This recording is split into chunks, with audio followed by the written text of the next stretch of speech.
তো এইগুলি দ্বারা করেন আর পড়লেন। অথবা নবী সাল্লাল্লাহু আলাইহি ওয়াসাল্লামের হাদিসে যে দোয়াগুলি এসেছে, ফাহাজা মুবাহুন, এটা শরীয়তে জায়েজ। কেন?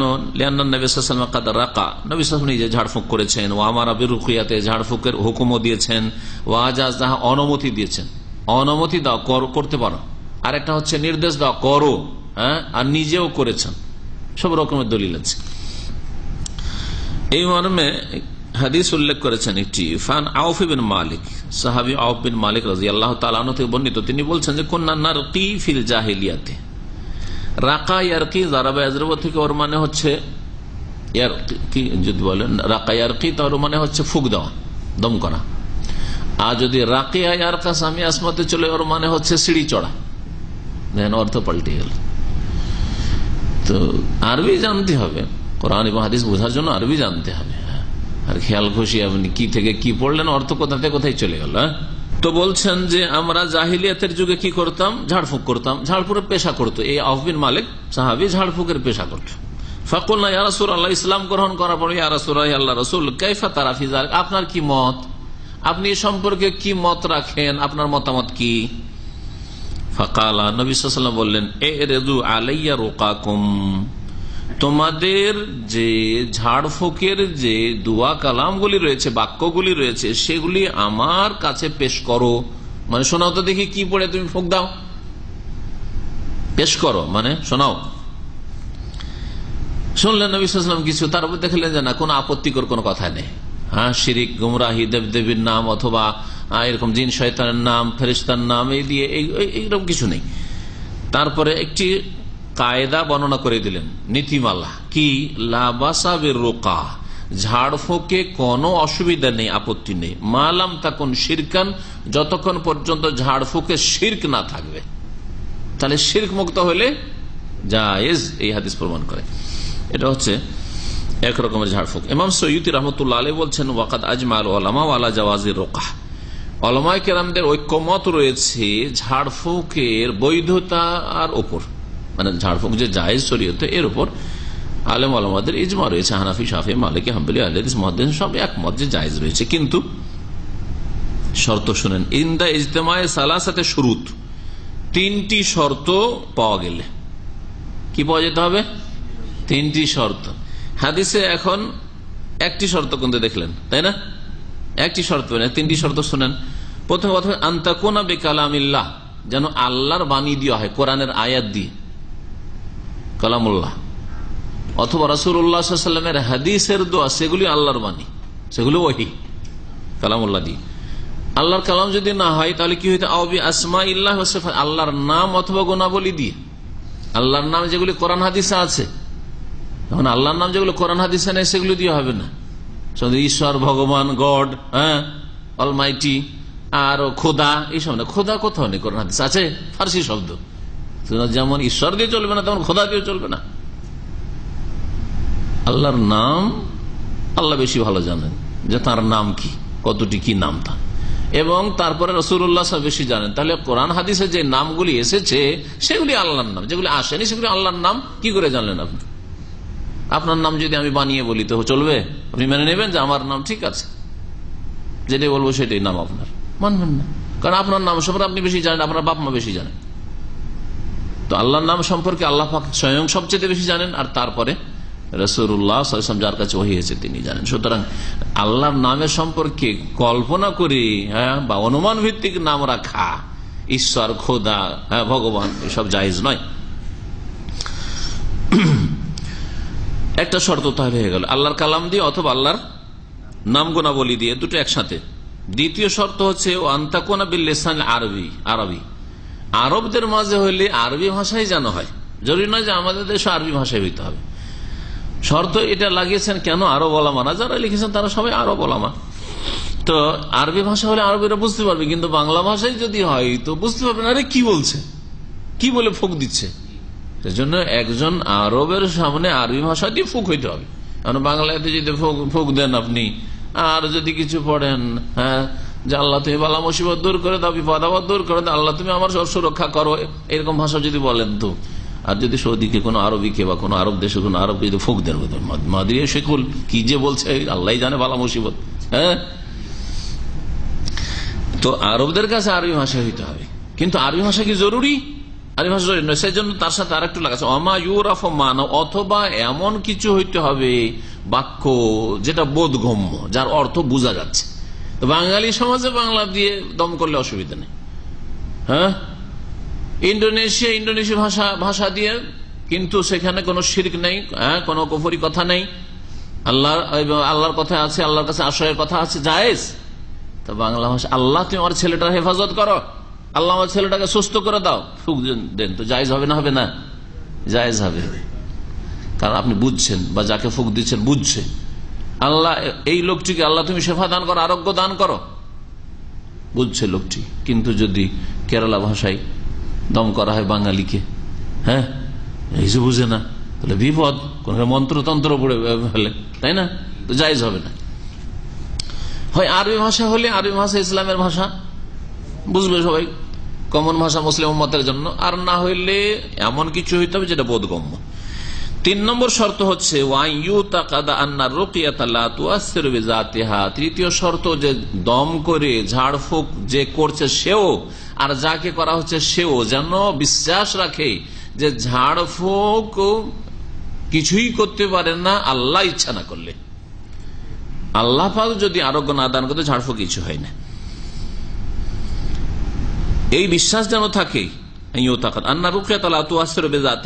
দম নিজেই স্বয়ং সম্পূর্ণ কিছু করে দিবে, তাতেই তাসির প্রতিক্রিয়া রয়েছে, এই ক্ষমতা ওই ঝাড়ফুঁকের মধ্যেও নেই, আর ঝাড়ফুঁক করেনেওয়ালার মধ্যেও নেই। কিসে আছে? বাল বেতাকদিরিল্লাহ তাআলা, আল্লাহ পাকের পক্ষ থেকে যদি সুনির্ধারিত থাকে যে এই দমের মাধ্যমে, এই ফুকের মাধ্যমে আমি শেফা দেবো, তাহলে শেফা হইতে পারে, আরোগ্য হইতে পারে। ওয়াকাইফিয়াতুহা, ওর তরিকা কি? তাহলে 3টে শর্ত কিন্তু জানেন না। তরিকা এখন মারিজ পড়বেন, কোরআন আয়াত পড়েন, হ্যাঁ, হাদিসের দোয়া পড়েন, অথবা একটা বোধগম্য বাক্য পড়েন, যা বুঝছে, নিজেও বুঝছেন, আর যারা শুনছে, যাদেরকে দম করে তারা বুঝছে, আর তারপরে ইউনফাস আল মারিজ, রোগীর ওপর ফুক দেন। অথবা আর একটা তরিকা হচ্ছে যে রোগী হয়তো সামনে নেই, সামনে সবসময় নিয়ে আসা সম্ভব হচ্ছে না, তাহলে কি করতে পারেন? পানিতে ফুক দেন, ফুক দেওয়ার পরে সেই পানিটা অসুস্থ ব্যক্তিকে পান করাবেন। তো পানিতে যদি ফুক দেওয়া জায়েজ হয়, তাহলে তেলে যদি হয় জৈতুন তেল, মোবারক জিনিস, হ্যাঁ, মধুতে যদি হয় মধু, মোবারক জিনিস, সেবা আরোগ্য। জমজম পানিতে যদি হয় তো চলবে না? চলবে না? চলবে। আমাদের দেশের লোকেরা জৈতুন তেল পায় না, সরিষার তেল, আমরা দেখি সরিষার তেল একটু ফুক দিয়ে নিল, অসুবিধা নেই, জায়েজ আছে।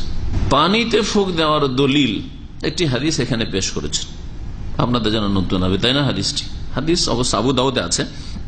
কামা জাফি হাদিস সাবিত ইবনে কাইস, সাবিত বিন কাইসের বর্ণিত হাদিস রয়েছে, আন্নান নবী সাল্লাল্লাহু আলাইহি ওয়াসাল্লাম আখাযা তুরাবান মিন বুতহান, একবার নবী সাল্লাল্লাহু আলাইহি ওয়াসাল্লাম বুতহান নামক স্থান থেকে কিছু মাটি নিলেন, ফাজআলাহু ফি কাদাহিন, আর একটি পেয়ালাতে রাখলেন, সুম্মা নাফাসা আলাইহি বিমাইন, আর তাতে পানি দিয়ে তাতে ফুক দিলেন, ওয়াসাব্বাহু আলাইহি, আর তারপরে ওই মাটিটা তাতে ঢেলে দিলেন, সুম্মা নাফাসা আলাইহি, ওতে ফুক দিলেন পানির সাথে, ওয়াসাব্বাহু, আর পানিটাকে ওই ধুলোতে ঢেলে দিলেন, হ্যাঁ, অথবা ধুলোটাকে পানিতে ঢেলে দিলেন। পানি ঢালাটাই বেশি ভালো হবে, কারণ পানি সাধারণত ঢালা হয়। তাহলে যে ধুলোটা ছিল বুতহান নামক স্থানে, তাতে পানিটা ঢেলে দিল। এইভাবে ফুক দিয়েছেন নবী করিম সাল্লাল্লাহু আলাইহি ওয়াসাল্লাম। হাদিস আবু দাউদে রয়েছে, উল্লেখ করেছেন। কিন্তু হাদিসের সনদ সম্পর্কে গবেষণা করলে দেখা যায়, বা যারা গবেষণা করেছেন দেখা যায় যে হাদিসটাকে জয়ীফ বলা হয়েছে। জয়ীফ আবু দাউদের 836 নম্বরে রয়েছে, এবং সিলসিলা সহিহাতে এই বিষয়ে আলোচনা করতে গিয়ে হাদিস নম্বর 1418 আন্ডারে হাদিসটাকে আলবানী সাহেব জয়ীফ বলেছেন। এর বর্ণনাকারী একজন রয়েছে মজহুল। তাহলে জয়ীফ হাদিস তো দলিল হয় না, শেখ বর্ণনা করে দিয়েছেন, আর অবস্থা বর্ণনা করেন নাই। ইবনে বাজ রহমতুল্লাহ আলাইহি, এখানকার যে বিগত বড় মুফতি ছিলেন, কোরআন মুফতি, তাকে জিজ্ঞাসা করা হয়েছে, তিনি বলতেন যে ফুক দেওয়া যাবে। তো এই ক্ষেত্রে যখন হাদিস জয়ীফ হবে, তখন দেখতে হবে যে ওতে নাজায়েজের কিছু আছে কিনা, নাজায়েজের কিছু, অবৈধ হওয়ার কিছু আছে কিনা। তিনি বলছেন যে যখন সরাসরি রোগীর গায়ে ফুঁক দেওয়া যেতে পারে, আর রোগীকে সবসময় তো হাজির করা সম্ভব হচ্ছে না, অথবা রোগী দেশে আছে, আপনি এখান থেকে কিছু পড়াবেন, তাহলে ওই ক্ষেত্রে পানিতে বা অন্য কিছুতে ফুঁক দিয়ে সেটা সেবন করা যেতে পারে, ব্যবহার করা যেতে পারে বা খাওয়া যেতে পারে। আল্লাহ আলম, এটা ফতোয়া বললাম। আর এর ছাড়া কোন সহিহ হাদিস নবী সাল্লাল্লাহু আলাইহি ওয়াসাল্লাম থেকে প্রমাণিত নেই পানিতে বা অন্য কিছুতে ফুঁক দেওয়ার। দ্বিতীয় রকমের ঝাড়ফুঁক হচ্ছে যেটা শিরক মুক্ত নয়। তাহলে একটা হচ্ছে শিরক মুক্ত, যেটা জায়েজ, 3টা শর্তের সাথে জায়েজ বললো। আর এই 3টি শর্ত যদি না পাওয়া যায় তাহলে জায়েজ নয়, তাহলে ধরে নিতে হবে শিরক মুক্ত না, হয়তো শিরক আছে। শিরক না থাকলে দ্বিতীয় শর্ত কি বলেছে? বোধগম্য হইতে হবে। আরবি ভাষা হলে সবচেয়ে ভালো, আর আরবি ভাষা না হলে বোধগম্য হইতে হবে, বুঝতে হবে। যদি বোঝা না যায়, হিন্দুদের মন্ত্রের অনেক বই আছে। আমাকে এক মুসলিম ভাই আমার গ্রামে ছিলেন, তো একটা মন্ত্রের বই দেখিয়েছিলেন। মন্ত্র সুবহানাল্লাহ, শিরকি, কুফরি সবগুলি দেবদেবের নামে মন্ত্র। তারপরে ওদের আর হিন্দুদের কি বলবেন, মুসলিমদের সুলাইমানি নকশায়, মকসুদুল মোমেনিনে এমন এমন কথা আছে যেগুলো বোধগম্য নয়। চেহেল কাফ, 40টা কাপ দিয়ে একটা মন্ত্র তৈরি করা আছে, কোন দোয়া নাই, না কোরআনে আছে না রসুলের কোন হাদিস আছে, না সহিহ হাদিসে না জয়ীফ হাদিসে, জাল হাদিসও নেই।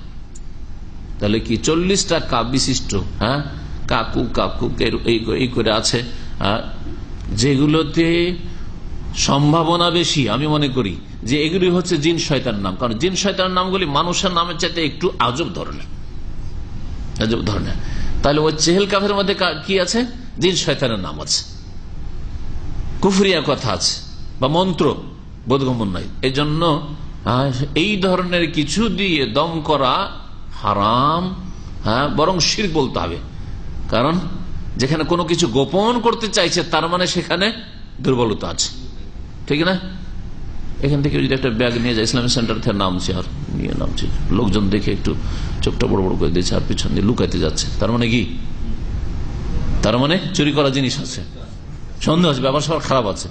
আর যদি নিজের জিনিস থাকে আপনি বখলিয়ে নিয়ে যাবেন, অসুবিধা কি? আমার জন্য আমি কিনেছি, বোঝা গেছে কিনা? তৃতীয় শর্ত, আচ্ছা প্রথম দুটি শর্ত যদি থাকে, আরবি ভাষা দিয়েই করছেন আর শিরক মুক্ত, কিন্তু মনে করছেন যে এত বড় হুজুরে ফুঁক দিচ্ছে, এই হুজুরের ফুঁকের বরকতে আমার ছেলে ভালো হবেই, আমার রোগ ভালো হবেই, তাহলে কি করলেন? হ্যাঁ, আল্লাহ পাকের ফয়সালা ছাড়া কিছুই হয়নি, আল্লাহ পাকের ইচ্ছা ছাড়া, এটা মনে করলেন না। মুআসসির, প্রতিক্রিয়া সৃষ্টিকারী একমাত্র আল্লাহ পাক রব্বুল, এই কথা আপনি বিশ্বাস করলেন না, সুতরাং এখানে আপনার শিরক ঢুকিয়ে গেল, যার ফলে আপনার এই ঝাড়ফুঁক জায়েজ নয়।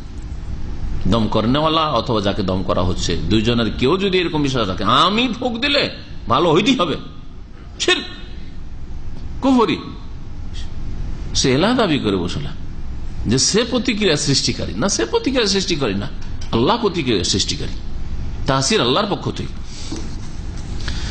তো বলছেন যে দ্বিতীয় রকমের ঝাড়ফুঁক হচ্ছে যেটা শিরক মুক্ত নয়, ওয়াহিয়া রুকা আল্লাতী ইউস্তানু ফিহা বিগাইরিল্লাহ, যেখানে আল্লাহ ছাড়া অন্যের সাহায্য কামনা করা হয়েছে, যেমন আল্লাহ ছাড়া অথবা ফরিয়াদ করা অথবা আশ্রয় গ্রহণ করা, আল্লাহ ছাড়া অন্যের রুকা, যেমন ঝাড়ফুঁক করা জিনের নাম দিয়ে, বি আসমাইল জিন্নে আও বি আসমাইল মালাইকা, ফেরেশতা নাম দিয়ে। অনেকে ধোঁকা খেতে পারে, ইয়া জিবরাইল, ইয়া মিকাইল, ইয়া ইসরাফিল, ইয়া মালাকুল মউত, যদি লেখা থাকে।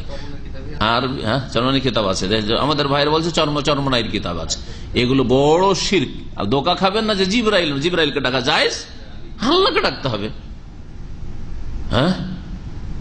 আল্লাহকে ডাকতে হবে, না কোন নবীকে ডাকা জায়েজ যে উদ্ধার করো, না কোন ফেরেশতাকে ডাকা জায়েজ যে আমাকে উদ্ধার করা।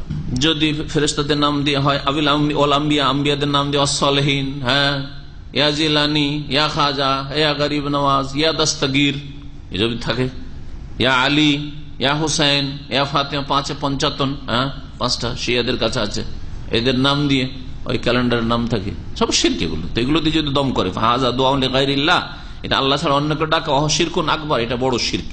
আও ইয়াকুনু বিগাইরিল লিসানিল আরবি, আরবি ভাষা ছাড়া অন্য কোনো ভাষা দিয়ে হয়, আও বিমা লা ইউরাফু মানাহু, যদি আরবি ভাষা ছাড়া অন্য ভাষা হয় তাহলে মানা জানতে হবে যে অর্থ কি বলা হচ্ছে। যদি বোধগম্য না, বুঝতে পারছেন না কি বলা হচ্ছে, তাহলে কি লিআন্নাহু ইখশা ইয়াদখুলহা কুফরুন আও শিরকুন, যখন অর্থ বুঝতে পারছেন না তার মানে এতে শিরক আছে না হলে কুফরি আছে, শিরক আছে না হয় কুফরি আছে। ওয়ালা ইউলামু আনহু, বুঝতেও পারছেন না কি আছে না আছে, ফাহাজার নওমিনা রুকিয়াতে মামনুন, এই ধরনের ঝাড়ফুঁক করা, দম করা নিষিদ্ধ। তাবিজ সম্পর্কে